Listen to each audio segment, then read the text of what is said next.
കേരളത്തിലെ പ്രധാന പ്രശ്നം വ്യവസായ സംരംഭം തുടങ്ങുന്നതിന്റെ പ്രധാന പ്രശ്നം എന്താണെന്ന് വെച്ചാൽ ഇവിടുത്തെ യൂണിയൻ സംഘടനകളാണെന്നുള്ള ഒരു പൊതുവേ ഉള്ളൊരു ആക്ഷേപമുണ്ട്.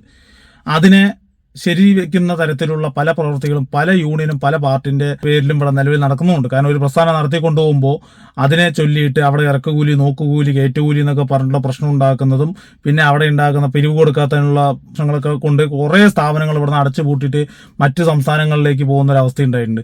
കാരണം എല്ലാ വ്യവസായങ്ങളെയും പ്രോത്സാഹിപ്പിക്കും എന്ന് പറഞ്ഞൊരു വാക്ക് അല്ലാതെ അത് പ്രവൃത്തി കൊണ്ട് നിലവിൽ ഇവിടെ നടപ്പിലാകില്ല എന്നുള്ള കാര്യത്തിൽ യാതൊരു സംശയമില്ല. കാരണം അതുപോലെയുള്ള ഒരു യുവ സംരംഭകന് ഉണ്ടായ ഒരു അനുഭവമാണ് ഇതേ പറയുന്നത്.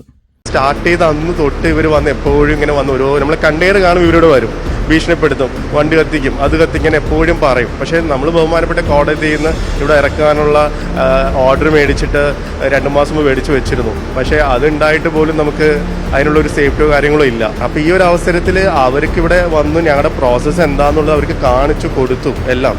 പക്ഷേ അവർ വീണ്ടും വീണ്ടും വന്നിട്ട് ഇതാണെന്ന് പറയും. ഇതാണ് ഇവിടുത്തെ അവസ്ഥ. ഇതിവിടെ ഇങ്ങനെയാണ്.